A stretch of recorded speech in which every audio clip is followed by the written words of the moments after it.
Donald Trump का ये कहना है कि बहुत सारे लोग खासतौर से मेक्सिको से या तो गरीब देशों से बहुत बड़ी संख्या में इलीगली घुस गए हैं अमेरिका में। इमिग्रेंट्स के आने से अनएम्प्लॉयमेंट बढ़ता है, एक बड़ी समस्या अमेरिका में है।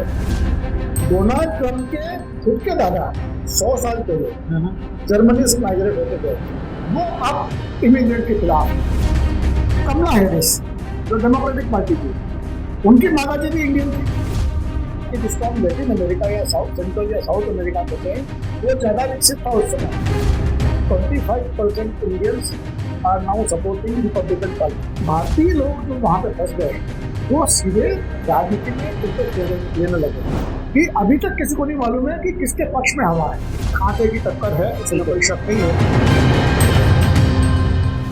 नमस्कार दोस्तों, रियल वॉइस ऑफ इंडिया में आप सभी का स्वागत है। मैं हूं नेहल मोदी। दोस्तों, जिस प्रकार से अभी अगले हफ्ते अमेरिका में इलेक्शन होने को जा रहे हैं, जैसे कि जानते हैं कि हर 4 साल में एक बार वहां पे इलेक्शन होता है।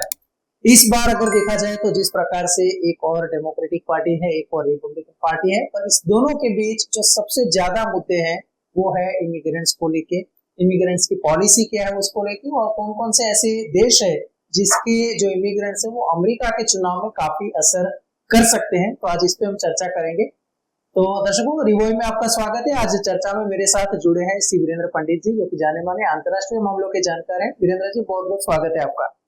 सर, जैसे ही मैंने प्रस्तावना में बताया कि अभी करीब 1 हफ्ते का समय बाकी है। कल दिवाली सेलिब्रेशन भी वहां पे हुआ, जो पूरे विश्व में दिखाई दिया। और साथ ही जिस प्रकार से जब ऐसे इलेक्शन नजदीक आते हैं, तब हम जानते हैं कि वो थोड़ा वीजा में फेरबदल करते हैं, वीजा पॉलिसी में बदलाव लाते हैं, इमिग्रेंट पॉलिसी में बदलाव लाते हैं। काफी सारे भारतीय भी जो वहां पे है, जिनकी उम्मीदें हैं कि इस बार इलेक्शन आए या फिर ये अगर पॉलिटिकल पार्टी आती है तो उनसे हमें ये उम्मीदें हैं। क्या कहेंगे सर? अमेरिका का जो राष्ट्रपति चुनाव है 5 नवंबर को होने वाला है। हमेशा 5 नवंबर को ही, मतलब जो सेकंड ट्यूसडे होता है तभी होता है। और इसके बहुत सारे कारण हम उसमें नहीं जाएंगे, लेकिन इस बार का जो चुनाव है इस मायने में महत्वपूर्ण है कि डोनाल्ड ट्रंप एक बार फिर से राष्ट्रपति बनने का प्रयास कर रहे हैं। और अभी तक जो ट्रेंड्स हमें मिले हैं, जो सर्वे हुए हैं, उसमें उनको काफी जबरदस्त टक्कर दे रहे हैं कमला हैरिस को। एक तो ये बात। दूसरी बात, डेमोक्रेटिक पार्टी और रिपब्लिकन पार्टी में जो उनकी इमिग्रेशन पॉलिसी है उसमें बहुत ज्यादा फर्क नहीं है। अच्छा। लेकिन लोगों को ये लगता है कि डेमोक्रेटिक पार्टी ज्यादा लिबरल है इमिग्रेशन के मामले में, और रिपब्लिकन पार्टी थोड़ी स्ट्रिक्ट है। उस पर हम बाद में चर्चा करेंगे। अभी हम ये बताना चाहेंगे कि इस बार का जो चुनाव है वो जो अप्रवासी लोग हैं, इमिग्रेंट्स, ठीक है, जो दूसरे देशों से माइग्रेट होकर अमेरिका में आते हैं, हर साल आते हैं 2 लाख 3 लाख, उनको अनुमति दी जाती है। उसमें चाइनीज और इंडियन भी काफी बड़ी संख्या में होते हैं। उनके बारे में अमेरिका की क्या पॉलिसी होना चाहिए? डोनाल्ड ट्रंप का ये कहना है कि बहुत सारे लोग खासतौर से मेक्सिको से या जो थर्ड वर्ल्ड कंट्री कहते हैं, गरीब देशों से, वो बहुत बड़ी संख्या में इलीगली घुस गए हैं अमेरिका। डोनाल्ड ट्रंप का ऐसा कहना है। और उनको उन्होंने कहा कि हम निकाल के बाहर करें। जैसे उदाहरण के लिए भारतीय जनता पार्टी झारखंड में चुनाव लड़ रही है, और वो भी ये कह रही है कि बांग्लादेश के बहुत सारे लोग वहां पर घुस गए हैं, उनको हम जब सत्ता में आएंगे तो उनको निकाल बाहर करें। लगभग वैसा ही है। अमेरिका में इमिग्रेंट्स का मामला बड़ा सेंसिटिव है, क्योंकि कई राज्यों में ऐसा हुआ है। उन्होंने यूरोप से भी सबक लिया है कि जो दूसरे देशों से लोग आते हैं वो लोकल काउंसिल वगैरह पे कब्जा कर लेते हैं। इसलिए अमेरिका भी इस बारे में संकित है। और फिर कभी मतलब वो कल्चर पे भी कब्जा होता है। बहुत सारी उसमें समस्याएं पैदा होती है, लॉ एंड ऑर्डर की प्रॉब्लम होती है कई जगह पर, क्योंकि जो लोग विदेशों से आके बसते हैं वो अपनी आदतें छोड़ नहीं पाते। सही झगड़ने की है, वो साथ जो लोकल लोग हैं उनके साथ वो एडजस्ट नहीं कर पाते, कॉन्फ्लिक्ट बढ़ते हैं।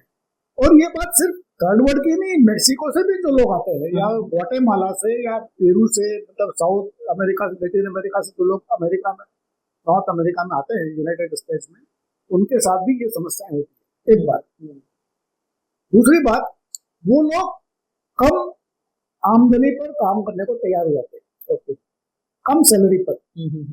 उसके कारण क्या होता है, जो लोकल लोग हैं, जैसे उदाहरण के लिए मान लीजिए एक लोकल वर्कर है अमेरिकन बॉर्न, वो $10 प्रति घंटा में काम करने को तैयार है, लेकिन जो बाहर से आता है वो $5 में काम करने को तैयार हो जाता है। इसलिए जो लोकल वर्कर्स वहाँ पे हैं, वेजेस और इकोनॉमी में सीधा वो उससे बहुत फर्क पड़ता है और इसके कारण अनएम्प्लॉयमेंट बढ़ता है। बिल्कुल। इमिग्रेंट्स के आने से अनएम्प्लॉयमेंट बढ़ता है, एक ये बड़ी समस्या अमेरिका में है। हाँ, जैसे कि अमेरिका में जैसे समस्या है वही शायद अभी वो कनाडा भी फेस कर रहा है। कनाडा में भी है, दूसरे देशों में भी है, क्योंकि जो भी इमिग्रेंट आते हैं, जो दूसरे देशों से आते हैं, उनके सामने अपनी एग्जिस्टेंस, अस्तित्व का सवाल है। तो वो किसी भी कीमत पर वहां से वापस जाना नहीं चाहते और इसके लिए वो कम आमदनी पर कम वेजेस पर काम करने को तैयार हो जाते हैं। बिल्कुल बिल्कुल। इसके कारण लोकल इकोनॉमी पर फर्क पड़ता है, क्योंकि वो अगर उनको कम पैसा मिलेगा तो लोकल मार्केट में फर्क पड़ेगा। मार्केट इकोनॉमी जो मार्केट बेस्ड इकोनॉमी है, बिल्कुल, तो लोकल सेल कम होगा, परचेज कम होगा, तो बहुत सारे इश्यूज इमिग्रेंट के साथ जुड़े हुए हैं। मजेदार बात यह है कि डोनाल्ड ट्रंप के खुद के दादा, अच्छा, 100 साल पहले जर्मनी से माइग्रेट होके गए थे। ओके, ठीक है, वो अब इमिग्रेंट के खिलाफ। एलन मस्क जो उनके सबसे बड़े समर्थक बन गए हैं इस बार, ट्रंप के समर्थक, वो स्वयं इल्लीगली घुसे थे अमेरिका में। एलन मस्क खुद, बाद में उनको सिटीजनशिप मिल गई, वो अलग बात है। ओके ओके, हाँ, तो वो भी तो हुए, तो इमिग्रेंट ही हुए, ठीक है ना। फिर दूसरी आप देखिए कमला हैरिस, जो डेमोक्रेटिक पार्टी की, उनकी माताजी भी इंडियन थी, बिल्कुल, वो भी गई थी।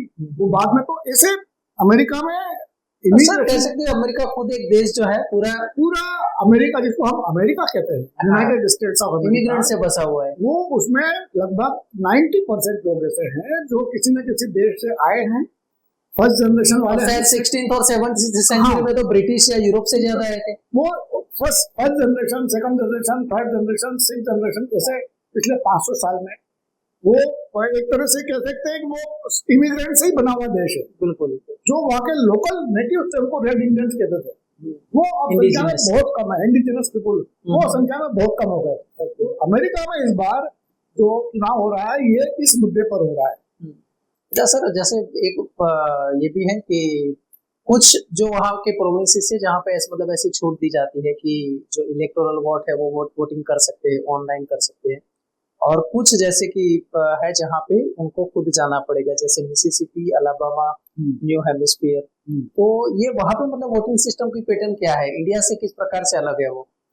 हमारे यहाँ यूनिफॉर्म पैटर्न जी। तो भारत में जैसे जो गुजरात में जिस ढंग से चुनाव होते हैं उसी ढंग से असम में होते हैं, उसी ढंग से तमिलनाडु में होते हैं। लेकिन अमेरिका में क्या हुआ कि जब ये यूनाइटेड स्टेट्स बना 1860 के दशक में, जब अलग अलग स्टेट्स, कैलिफोर्निया अलग राज्य था, उसका अपना संविधान था, जैसे हमने देखा कि जम्मू कश्मीर का अलग संविधान था, बिल्कुल ऐसे वहां पर अमेरिका में भी टेक्सास है जैसे, उनका अलग संविधान था। ऐसे अलग अलग राज्यों के, जिनको हम राज्य कहते हैं, वो उस समय स्टेट्स कहलाते थे। इसीलिए यूनाइटेड स्टेट्स नाम है। अलग अलग राज्यों, जो यूएस है उसे क्या हम संघ कह सकते हैं कि नहीं है वो संघ? नहीं, वो उसको जैसे भारत हम कैसे कि गणराज्य है। हाँ, संयुक्त राज्य अमेरिका, ये उसका हिंदी में नामकरण है। ओके, तो यूनाइटेड स्टेट्स जिसको हम आज कहते हैं, ये 500 साल पहले लगभग एक रेड इंडियंस की छोटी छोटी कॉलोनीज थी अलग अलग। आपको ये जान के आश्चर्य होगा कि जिसको हम लैटिन अमेरिका या सेंट्रल या साउथ अमेरिका कहते हैं, वो ज्यादा विकसित था उस समय। अच्छा, हाँ, ये जंगली लोगों का 16वीं 17वीं सदी, हाँ, कोलंबस के जाने तक। Okay okay. तो जो इसको हम उत्तरी अमेरिका कहते हैं, नॉर्दर्न अमेरिका कहते हैं, जो आज सबसे ज्यादा विकसित है, उसके विकास में सबसे बड़ा योगदान बाहरी देशों के लोगों के आने का है। सबसे पहले ब्रिटेन के लोग गए, जर्मनी, फ्रांस और यूरोप के दूसरे देशों के लोग गए, फिर वहां पर अफ्रीका के लोग गए, और अफ्रीका के बाद में मिडिल ईस्ट के लोग गए, मिडिल ईस्ट के बाद में बाकी चाइनीज और इंडियन और दूसरे एशियंस गए। ये लोग पिछले 200 साल में, 200-250 साल में इन लोगों ने मिलकर अमेरिका बनाया। अमेरिका के नेटिव लोगों ने नहीं बनाया, वो तो बेचारे अब वो लगभग सत्ता से बाहर ही है, और आज भी शायद वो आज नेटिव भी लेवल पे ही है। बहुत बहुत छोटे से इलाके में सीमित रह गए। तो इस बात पर अमेरिका में कई साल से बहस हो रही है कि हम सब भी तो बाहर से आए हुए लोग हैं, बिल्कुल, हम कौन अमेरिकन है, ओरिजिनल नेटिव तो कोई नहीं है। और ये आपको एक मजेदार बात है कि जो बाद में अमेरिका जाता है, जैसे अभी जो मान लीजिए कोई भारतीय माइग्रेट करके अमेरिका जाके वहां का सिटीजन बनता है, तो फिर ऐसे लोगों की ये कोशिश होती है कि बाकी लोगों को ना आने दिया जाए। अच्छा, जैसे डोनाल्ड ट्रंप है या एक वो आ गए, हाँ, और नहीं वो आ गए, उन्होंने अपना जीवन स्तर सुधार लिया, पैसा कमा लिया, अच्छे सेटल हो गए, अब हम लोगों को डिस्टर्ब करने के लिए दूसरे लोग ना आए। ये एक बड़ी समस्या वहां पर है कि जो लेटेस्ट इमिग्रेंट्स है उनके साथ हमेशा ये समस्या होती है। वही समस्या मैक्सिको के लोगों के साथ हो रही है। अच्छा, उनको नहीं आने दिया जा रहा। तो किस प्रकार के रिस्ट्रिक्शंस अभी अमेरिका उन लोगों पे रखना चाहता है, एक बात, और साथ में ये भी मैं जानना चाहूंगा कि भारत से ऐसे इलीगली गए हुए करीब कितने होंगे, कितने मिलियन वहां पे इंडियंस हैं, कितने ऐसे हैं जो अभी भी अमेरिका में होंगे लेकिन वो इलीगल गए होंगे? ऐसे बहुत सारे लोग हैं, मतलब जहाँ तक मेरी जानकारी है लगभग 3 लाख लोग ऐसे हैं इंडियंस जो इलीगली अमेरिका में रह रहे हैं। 3 लाख जो मुझे जानकारी है, हो सकता है कम ज्यादा हो, पर मेरी जानकारी है कि कम से कम 3 लाख लोग ऐसे हैं। और ऐसे सिर्फ भारत के हैं ऐसा नहीं है, चाइना से भी बहुत सारे लोग हैं, साउथ अमेरिका से भी बहुत सारे लोग हैं, मिडिल ईस्ट से भी बहुत सारे लोग हैं। तो क्या होता है वहां पर एक पैटर्न होता है कि जैसे मान लीजिए कोई देश, मान लीजिए पाकिस्तान का कोई व्यक्ति अमेरिका गया, वो वहां पे वैसे तो नहीं घुस सकता, तो वो दूसरे रास्तों से आता है, वाया कनाडा आता है या वाया मैक्सिको आता है। जैसे तैसे जंगलों में, पहाड़ों में, बर्फ में चलते चलते वो ऐसे बड़े कष्ट उठा के अमेरिका में घुस जाते हैं। फिर वहां पर जो लोकल एजेंट होते हैं उनके देश के, वो उनको जैसे पाकिस्तानी कोई सिटीजन वहां पे गया इलीगली, फिर पाकिस्तान का दूसरा जो है वो सालों से वहां पे रहता है, हाँ, वो कुछ अरेंज करेगा, वो उनका अरेंजमेंट करते हैं, वो उनको छुपा के रखते हैं। अच्छा, क्योंकि डिटेक्ट ना हो जाए। फिर धीरे धीरे उनको कहीं पेट्रोल पंप पे, किसी स्टोर में काम करना शुरू करवा देते हैं। इस तरह से वहां पर इलीगल लोग की संख्या बढ़ती है। अच्छा, उनके पास कोई डॉक्यूमेंट्स नहीं होते, अच्छा, कुछ भी नहीं, तो वो बड़े डरे रहते हैं। पर प्रॉब्लम मैंने आपको बताया जैसे कि वो कम दाम पे काम करना शुरू कर देते हैं, मजबूरी है, कम सैलरी में काम करते हैं। तब इनको पता लगता है कि ये आदमी तो $10 कल तक ले रहा था, उसकी जगह जो आया वो $5 क्यों ले रहा है। तब पता लगता है कि ये इलीगल इमिग्रेंट है। बिल्कुल बिल्कुल बिल्कुल, ये एक समस्या है। अच्छा सर, करीब जैसे लैंग्वेजेस की हम बात करें तो सबसे ज्यादा करीब 6% लोग ऐसे हैं जो इमिग्रेंट्स में चाइनीज है, उसके बाद हिंदी यानी इंडियंस आते हैं, फिलिपिनो है और फ्रेंच है। कौन कौन से ऐसे प्रोविंस है जहाँ पे जब ये इलेक्शन आ रहा है तो इंडियन पॉपुलेशन जो वहां पे रह रही है उसकी असर इलेक्शन पे पड़े, ऐसे कौन से प्रोविंस ज्यादा है? देखिए, सबसे ज्यादा जहाँ तक मेरी जानकारी है लगभग 40 लाख भारतीय इंडियन अमेरिकन अमेरिका में रहते हैं। उसमें से 6-7 लाख अकेले न्यूयॉर्क में रहते हैं। अच्छा, 6 से 7 लाख तो सिर्फ Indians in only one city. हाँ, फिर न्यू जर्सी में रहते हैं, जैसे मैं न्यू जर्सी गया था, वहां पर काफी बड़ी संख्या में इंडियन रहते हैं। टेक्सास में रहते हैं, कैलिफोर्निया में टेक्नोलॉजी वाले जितने लोग गए हैं, जो टेक्नोलॉजी IIT वगैरह पास करते हैं, वो लोग कैलिफोर्निया में ज्यादा रहते हैं। अच्छा, तो ऐसे अलग अलग राज्यों में, अब जैसे कोई फाइनेंस का मालिक है तो वो न्यूयॉर्क में रहता है। तो अलग अलग लोगों को एक्सपर्टाइज के हिसाब से वो अलग अलग अपनी अपनी जगह पे बिल्कुल चले जाते हैं, वहां सेटल हो जाते हैं। जैसे 7 लाख इंडियंस हैं, नहीं 40 लाख इंडियंस हैं, और जैसे मैंने बताया कि उनमें से 3 लाख लगभग इलीगल है। 3 लाख इलीगल, 40 लाख के अलावा ये 40 लाख जो सिटीजन्स है या ग्रीन कार्ड होल्डर्स है, जो रजिस्टर्ड है, जो रजिस्टर्ड है। 3 लाख जो उनकी गिनती हम नहीं कर रहे हैं। अमेरिका में 3 लाख वो इंडियन वोटर्स है। ओके, और पिछले 10 साल में जब से मोदी जी आए हैं 2014 से 2024 के बीच में, एक नया ट्रेंड अमेरिका में देखने को मिला है, और वो इस चुनाव में बड़ा महत्वपूर्ण हो गया है। वो ये कि जो इंडियन अमेरिकन थे अभी 10 साल पहले तक सबसे ज्यादा डेमोक्रेटिक पार्टी को सपोर्ट करते थे, अच्छा, लगभग 90%। डेमोक्रेट पार्टी को सपोर्ट हाँ, करते हुए, ठीक है है। ना। पिछले 10 साल में ये परिवर्तन हुआ है कि वो 90% अब घट के 75% रहेगा, यानी कि 25% Indians are now supporting Republican Party. Okay, Donald Trump. Donald Trump. Okay, अच्छा, ये जो स्विच ओवर का कारण क्या? एक तो उसके कई कारण है, लेकिन मतलब संक्षेप में बताऊंगा तो ये कह सकता हूं मैं कि डोनाल्ड ट्रम्प की मोदी जी से दोस्ती सबको मालूम है। बिल्कुल। तो वो कारण है। तो दूसरा ये कि अभी तक के जितने इंडियंस वहां जाते थे वो प्रोफेशनल होते थे या अपनी नौकरी के लिए जाते थे, वो पॉलिटिक्स में इंटरेस्ट नहीं लेते थे।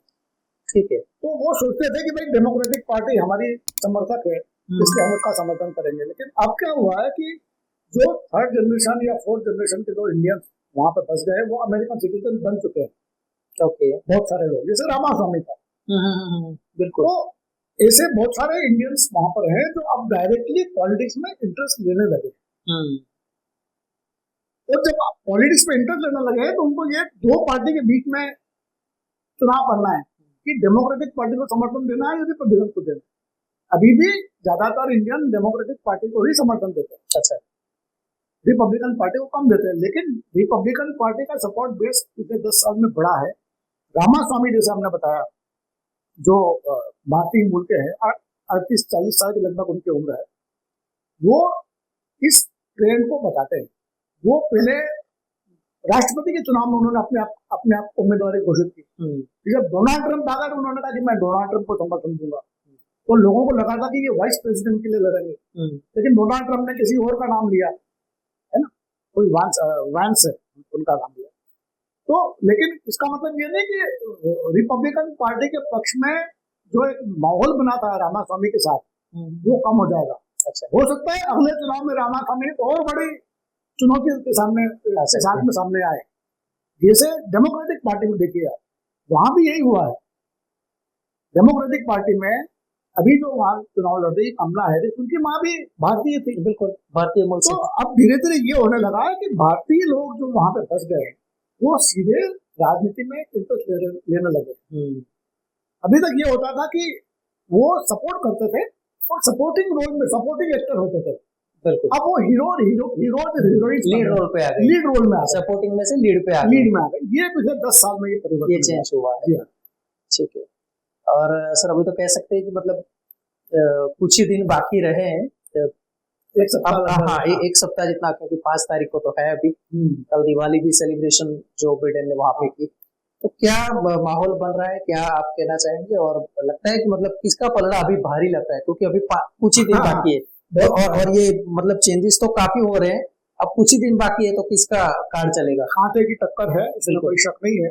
और डोनाल्ड ट्रम्प जो पीछे चल रहे थे पिछले कुछ दिनों में, उनका 48% था।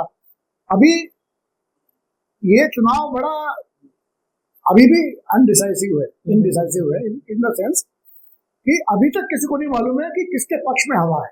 बिल्कुल, एक सप्ताह बचा है। पर ये संभव है कि मतलब अगर डोनाल्ड ट्रम्प अपनी इतनी मतलब मशीनरीज लगा रहे हैं, मशीनरी इतनी कंट्रोवर्सीज के बावजूद अगर वो मैदान में अभी डटे हुए हैं, तो इसका मतलब है कि चुनाव कमला हैरिस के लिए आसान नहीं है। आसान नहीं, इट्स अ टफ फाइट, बहुत टफ फाइट है। और संभावना इसकी है, आप कभी नहीं कह सकते, लेकिन संभावना है कि डोनाल्ड ट्रम्प जीत भी जाए। और अगर ऐसा होता है तो ये अमेरिका के इतिहास में एक नया चैप्टर होगा, क्योंकि अभी तक जितना जहाँ तक मुझे जानकारी है, अमेरिका में जितने राष्ट्रपति अब तक बने हैं वो लगातार 2 टर्म तक बने हैं। बिल्कुल, डोनाल्ड ट्रम्प शायद पहले ऐसे राष्ट्रपति होंगे जो एक टर्म में रहे 4 साल, फिर डेमोक्रेटिक पार्टी का गया, दूसरी बार मतलब third time is a candidate. हाँ, वो एक्चुअली तीसरी बार लड़ रहे हो चुनाव। बिल्कुल। तो दर्शकों, जिस प्रकार से हमने जानकारी प्राप्त की कि अभी हाल ही में कुछ ही दिनों में जब इलेक्शन होंगे, परिणाम आएंगे, लेकिन आज अमेरिका में जिस प्रकार से वहाँ पे इंडियंस और खासतौर पे जो इमिग्रेंट्स है वो सबसे इसी बात पे चिंतित है कि किसकी सरकार आएगी और उनका फ्यूचर उसी पे निर्भर होता है। वीरेंद्र जी, बहुत बहुत धन्यवाद आपका, जो जानकारी आपने प्रदान की, और दर्शकों को भी मुझे आशा है कि ये पसंद आएगी। तो दोस्तों आप देखते रहिए Ribhoi real voice of India, और इसी प्रकार से मतलब अंतर्राष्ट्रीय मामले के जो रेगुलर डिबेट है वो आपको यहाँ पे देखने को मिलेंगे। धन्यवाद।